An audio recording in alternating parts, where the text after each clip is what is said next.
Baik. Assalamualaikum warahmatullahi wabarakatuh. Waalaikumsalam warahmatullahi wabarakatuh. Siswa-siswi yang saya banggakan, hari ini kita akan mulai mengawali proses belajar mengajar, yang dimana sebelumnya kita belajar tatap muka itu melalui media internet. Karena dalam masa itu adalah masa pandemi yang lagi puncak-puncaknya, dan alhamdulillah dengan kebijakan pemerintah mulai pada hari ini kita bisa melakukan proses belajar mengajar dengan cara tatap muka langsung. Perbedaannya yang melalui daring dengan tatap muka itu lebih kepada, kalau saya pribadi lebih kepada tatap muka. Kenapa? Karena proses belajar saat tatap muka itu ada bahasa tubuh gerak seorang guru penyampai di depan, itu yang akan membuat terkadang siswa itu paham dibanding dengan proses daring, walaupun ada namanya Zoom, ya, itu akan lebih kalian paham. Baik, di pertemuan kali ini sebelum kita mulai materi ini, kita terlebih dahulu ada yang bisa nyanyi? Ada yang bisa nyanyi? Yang bisa lawak kayak apa? Hah? Bisa nggak? Bisa. Salawat apa? Lagu judul lagunya apa? Oke, kita tepuk 5 kali aja ya. 1, 2, 3, 4, 5. Ya, ini refreshing otot semua otot kita bisa refreshing, apalagi jam 9 belajar itu kita kadang-kadang ngantuk, jenuh, dan segala macam. Oke, tepuk 5 kali, mulai 1. Thank you, terima kasih. Alhamdulillah kita masuk kepada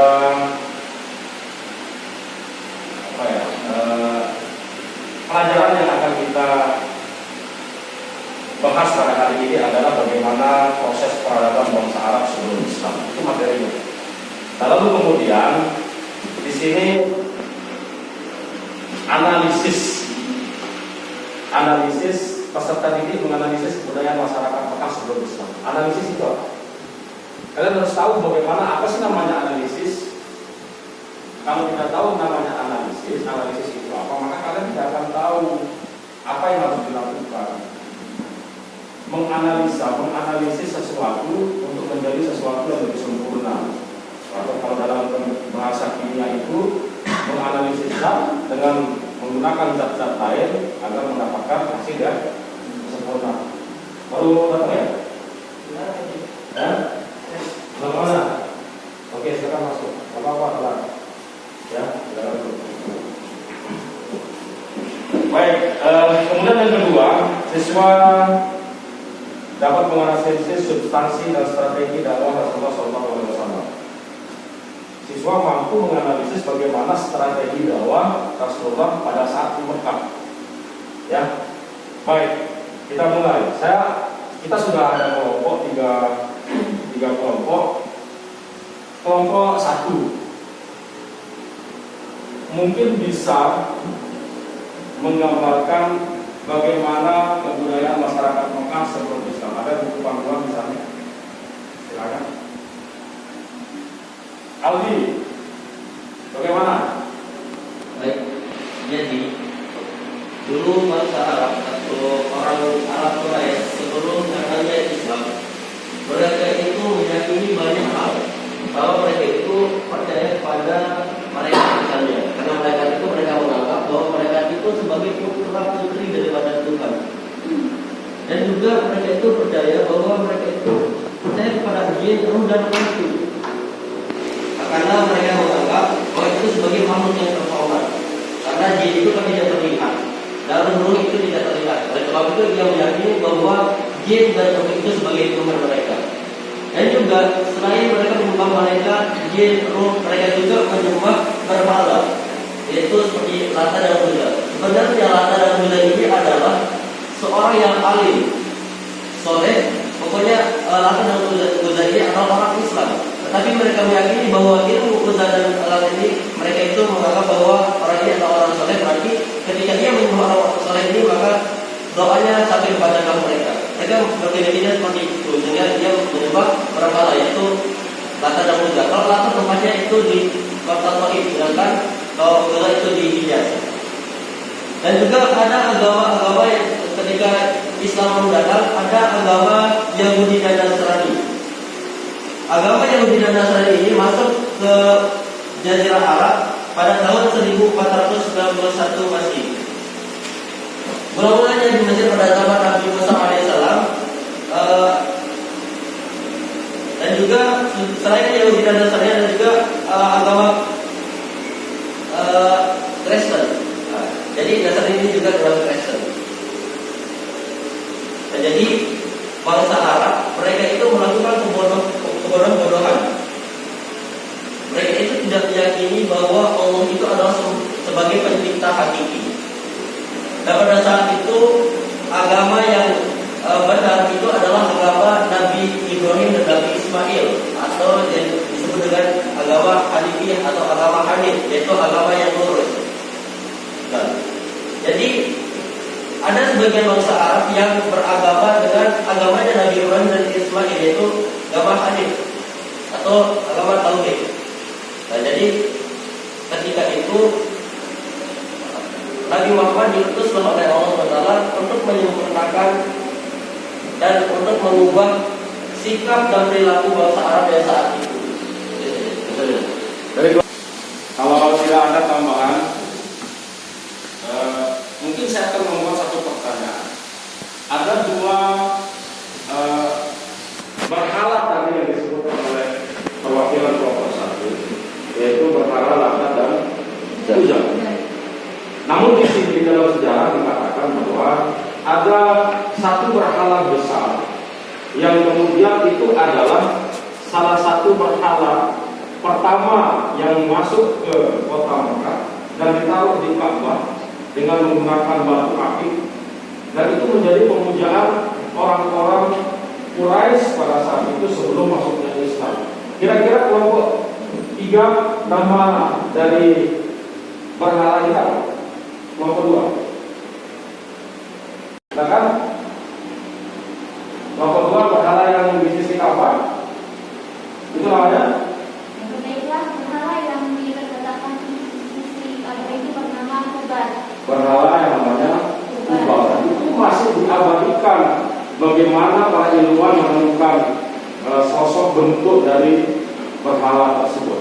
Baik, kemudian di samping dia menyembah berhala, orang Quraisy sebelum Islam, ya sebelum Islam itu ada, sebelum SK surat keputusan Allah diturunkan kepada Nabi Muhammad SAW untuk mengedarkan, mensosialisasikan, menyebarkan agama Islam, itu banyak sekali kepercayaan yang kemudian itu menjadi sebuah budaya bagi orang Quraisy. Tadi sudah disebutkan oleh kelompok satu bahwa salah satunya adalah takhayul yang berupa menyembah pohon-pohonan, kemudian di dalam perut manusia itu ada ular, sehingga kemudian manusia itu menyebabkan dia menjadi lapar. Karena ular itu lagi kelaparan, menggigit karena dari dalam. Itu takhayul, secara logika kan tidak masuk akal, ya.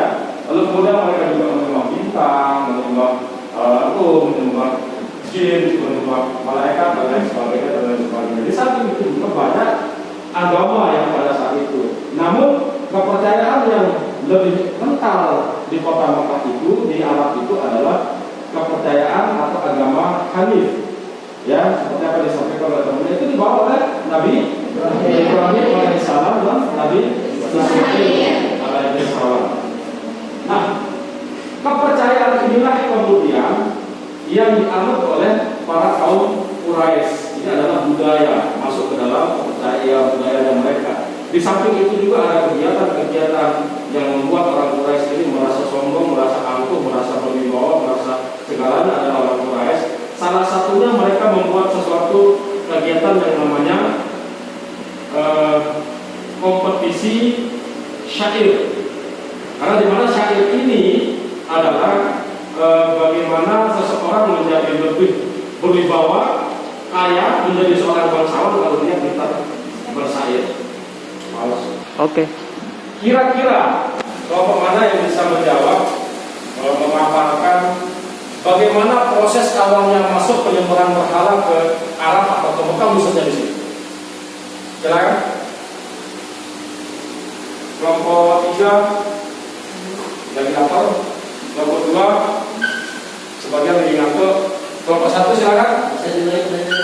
Pertanyaannya adalah bagaimana proses sehingga kemudian orang Arab atau khususnya orang Mekah mulai menyembah berhala? Kalau kalian melihat bukunya sampai tuan-tuannya ada di depan sana, di depan kalian pasti akan tahu membaca, meskipun hanya sedikit sekilas-sekilas kalian membaca, kalian bisa memaparkan. Mungkin ada yang bisa menjelaskan? Kelompok mana kira-kira? Kelompok 1 silakan. Mulai dilihat penyembahan berhala dan sebagainya di bahasa Arab itu yaitu ketika Ka'bah berada di bawah kekuasaan Yordun, yaitu masalah yang dipimpin oleh Ahmad bin Muhammad al-Hudayr dari keturunan Khuza'ah yang datang ke Mekah dan berhasil mengalahkan Yordun. Dan ketika itu langsung kemudian Ahmad bin Muhammad al-Hudayr mengatakan bahwa beberapa hal besar bernama Mubal, yaitu yang terbuat dari batu akik berwarna-warna berbentuk patung manusia yang ditempatkan di sisi Ka'bah. Dan oleh sebab itu, ketika mereka meyakini bahwa itu yang menjadi, ketika mereka menyembahnya, mereka meyakini bahwa ia akan mendapatkan petunjuk, ia akan mendapatkan sesuatu yang memudahkan mereka. Dan mereka juga beranggapan bahwa ketika mereka menyembah patung, ia akan menjadi kaya. Dan jadi lucunya ada bangsa Arab yang dia membuat Tuhannya itu dari tepung. Dia membuat Tuhannya dari tepung. Lalu dimakan. Ketika itu dia menyembah Tuhan yang dia buat, yaitu dari tepung tersebut. Ketika orang ini lapar, hambanya atau orang yang menyembah Tuhan ini, dia lapar, dia memakan Tuhannya. Ini lucunya. Ini adalah saking bodohnya orang jahiliyah, orang Arab sebelum datangnya Islam. Oke, itu saja. Yang lain perlu tambahkan? Kita sudah berada di ujung waktu. Jam kita sudah 2 kali 45 menit ya belajar pada hari ini semua. Dan mari kita melihat suatu kesimpulan dari apa yang kita bahas pada hari ini. Syariat yang dianut oleh kaum Quraisy, masyarakat Quraisy sebelum datangnya Islam, pertama kepercayaan apa saja? Menyembah berhala. Menyembah berhala. Kemudian kedua, jin, roh, dan hantu. Ada yang menjadi jadilah hantu. Ya. Kita lihat. Saat ini saya sedang dihantui oleh hantu. 3, menyembah bintang. Yang percayakan menyembah bintang ini, bintang sesungguhnya mampu memberikan penerangan di saat kegelapan. Ya, jadi kalau sudah mampu memberikan penerangan di saat kegelapan, berarti bintang ini mampu memberikan kesejahteraan pada diri seseorang. Itu maksudnya. Kemudian yang keempat, ada agama lain selain kepercayaan budayanya ini, yaitu Yahudi dan Nasrani. Minggu depan insya Allah kita akan membahas bagaimana kita menganalisis perilaku sabarnya Rasulullah SAW dalam menghadapi berbagai intimidasi dari orang-orang penentang Islam atau penentang ajaran Islam yang dibawa oleh Rasulullah, itu orang-orang Quraisy, ya, itu untuk diingatkan. Sampai depan.